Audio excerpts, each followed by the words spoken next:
have two very special visitors at TLN Media Group today, Mr. Pierre Poilievre, leader of the official opposition, and Mrs. Anna Poilievre. Welcome to TLN. Thanks for having us. We're grateful to be here. Thank you. It's good to be here. So before we get into the serious questions, I think our audience would love to know a little bit about your background, Anna, your connection to the Latin community. Well, I was born in Venezuela, and my family migrated here in Canada in 1995 when I was 8 years old. We moved in the east side of Montreal. And I'm proud Venezuelan, and we continue sharing the culture. We speak Spanish to our children, and they're both bilingual. So, yeah, that's my connection. And I'm sure you've had a lot of opportunities to get to know the Latin community, the Latin culture. Is there something that has surprised you or impressed you about us? Well, what first surprised me is that after we started dating, I woke up one day and there were like 15 Latinos in my house staying overnight. I was like, holy smokes, what happened here? So when you marry a Latina, you marry the whole family. Yes. But that actually comes with great benefits because her aunt and uncle are really taking care of our kids. That's why we're here in Toronto. And they are in Ottawa with our little ones. Without that, we couldn't do this job as future Prime Minister, and she couldn't be on the road supporting the cause. So that family value that extends not just to the immediate, but also to the extended family is a great benefit to us. And you mentioned your children. You know, they are biracial. They will speak 3 languages, and that's something that's very common in Canada with all the different cultures. What is a typical day in the Poilievre-Galindo household? Why don't you kick this one off? A typical day, well, they go to daycare and school. So a typical day is just, wake up. Mom wakes up. If dad is around, he helps. We divide and conquer. We each take one. If not, I'll do my best. And they go to school and we come back. And Pierre does the best he can when Parliament is sitting to come home around dinner time so that we can have dinner and put the kids to bed together. And then he goes back to his home office, of course, and works more until later on. But it's spending time with the family as much as we can. And is dinner Canadian, or are you making arepas venezolanas? Arepa venezolana, un placer. Pabellón criollo a cada noche prácticamente. Sí. And now speaking of Venezuela, I did see that both of you posted recently, calling out the elections that are happening. And I would love maybe for you to give, as a Venezuelan, our viewers some insight on the current situation, perhaps your thoughts on it, and just shed some light into what's happening. So as we know, it's been under the Chavez and Maduro regime, as I say, since 1999. And we have an opportunity in 5 days in the next election to elect Edmundo, who also comes in pair with Maria Corina Machado, who's an amazing woman that I had the chance to meet, and it's a real chance at bringing democracy back in our country, bringing back the best. As we know, Venezuela is a country that is absolutely rich. It has everything, the best people. And so I'm really hoping that Maduro will respect the election and that we're going to have free and democratic election in 5 days, and that all of the team is safe, Maria Corina and her team included, and for everybody to get out and vote and bring a change. Thank you, Anna, for that. And bringing it back to Canada, I mean, all over mainstream media, all over social media, we're constantly hearing news for and against both sides. And I would love to know, what do you think is the biggest misconception about your campaign at this moment?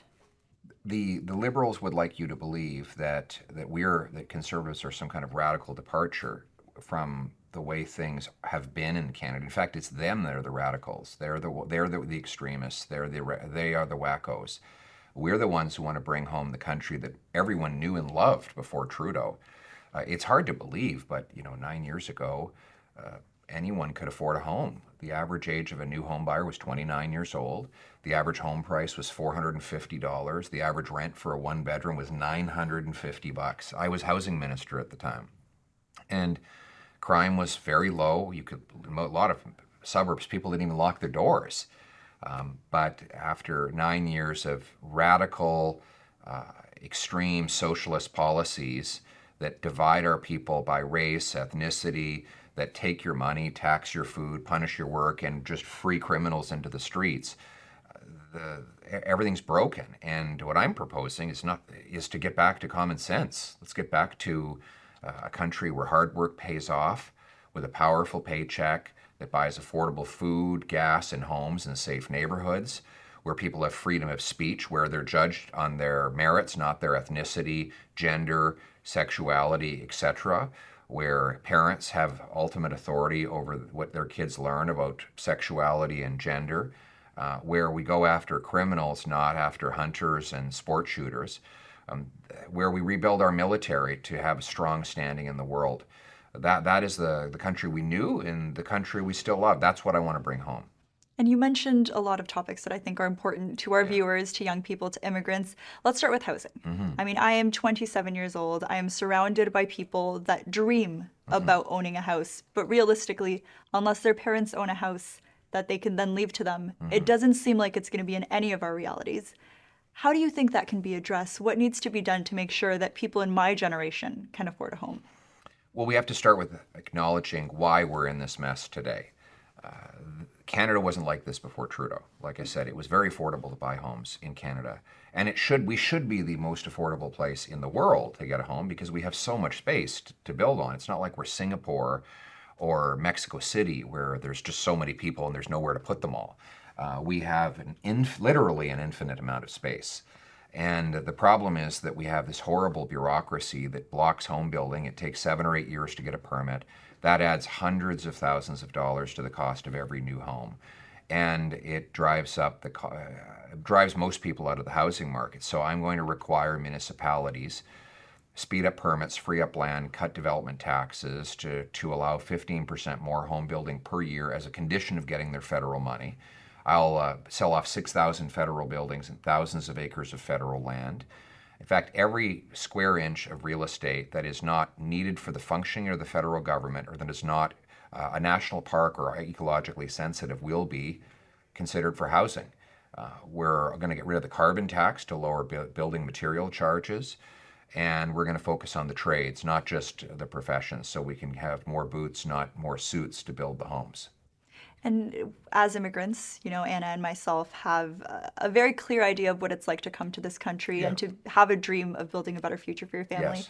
Unfortunately, a lot of those immigrants are getting blamed for some of the issues that are happening in this country, whether it's crime, whether it's the overwhelmed healthcare system, or the rise of cost of housing. Do you think there is an immigration problem in Canada, and what is the solution? And I ask this to both of you. Yes, that problem has a name. Justin Trudeau. He caused the problem. The immigrant people did not cause the problem. They did what they were told. The rules were online. They followed the rules. And they came here. In most cases, they followed the rules. They did what he said they should do. The problem is that he destroyed the common sense approach that worked for 150 years, where we brought in people in numbers that we could absorb into housing, healthcare, and the job market, where people came in lawfully, where the international students actually studied and the temporary foreign workers actually filled jobs that Canadians couldn't fill. That was the system we had before, and that worked. If we get back to that, then we can bring back the best system in the world. It gives high achievers and hard workers a chance to flee a bad situation and come to the best country in the world and achieve their dreams. What do you think? I agree.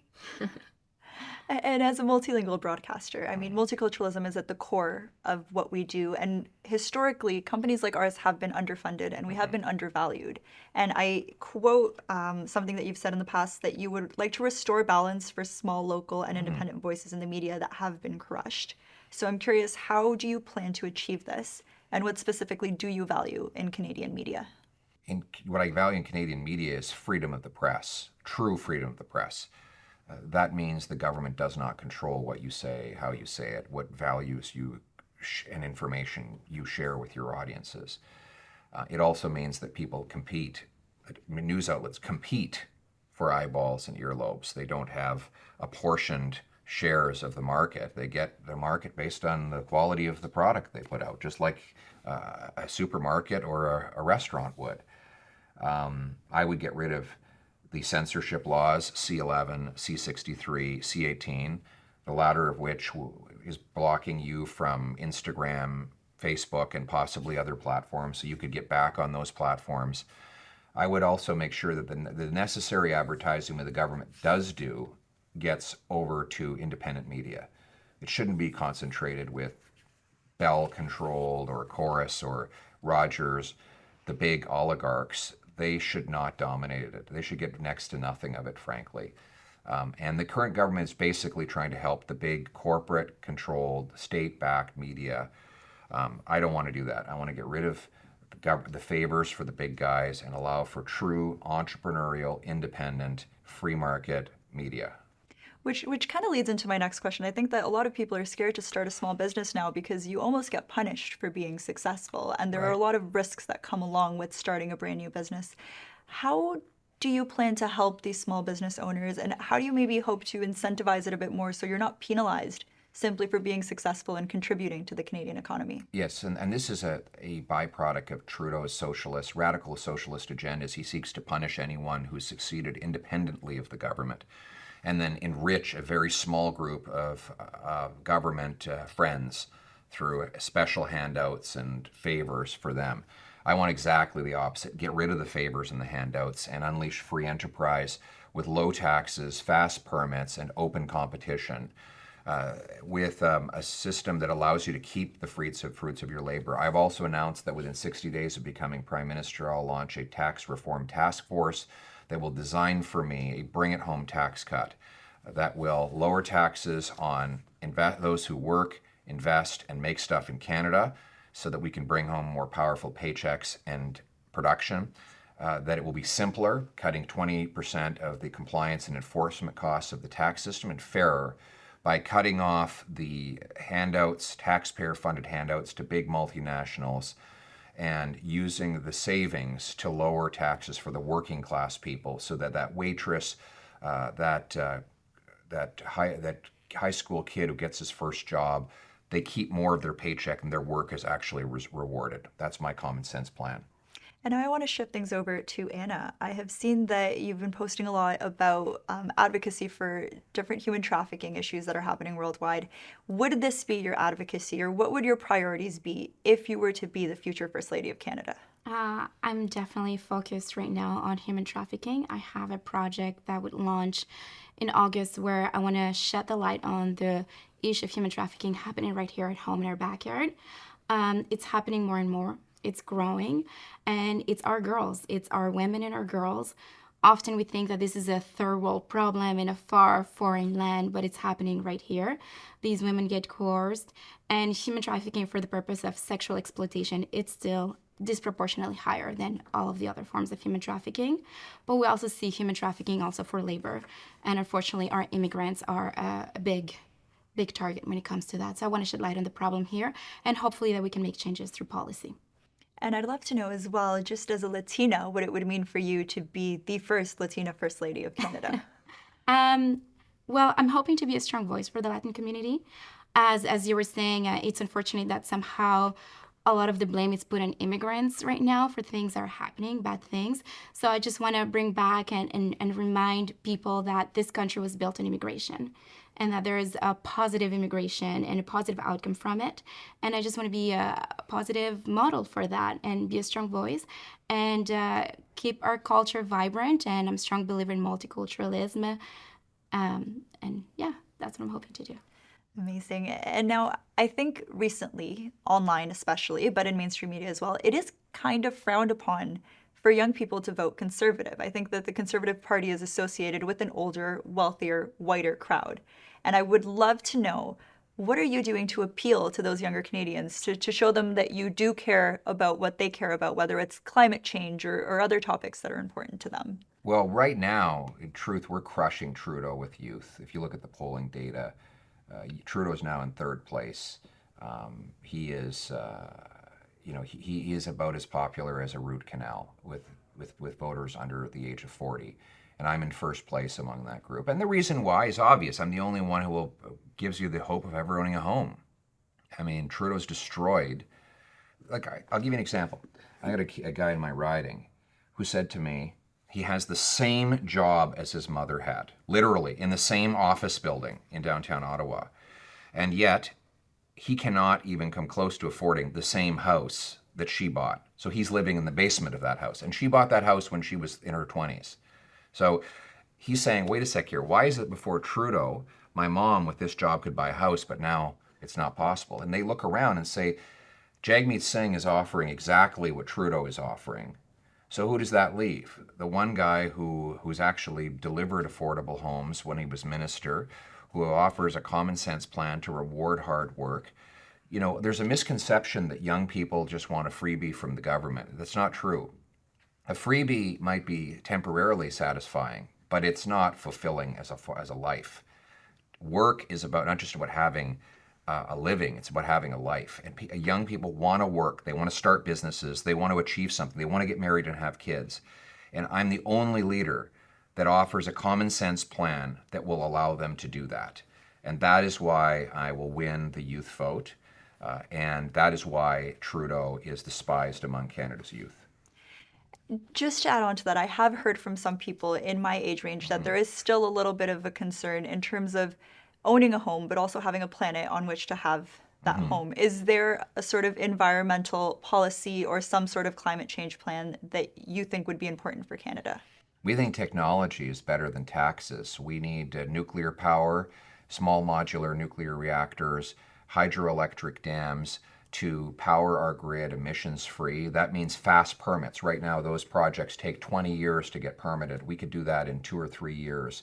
And that way we could have abundant, and affordable, and clean energy. Secondly, there's only one atmosphere. So pushing production out of Canada to more polluting for foreign jurisdictions not only does damage to our economy, but does damage to the earth.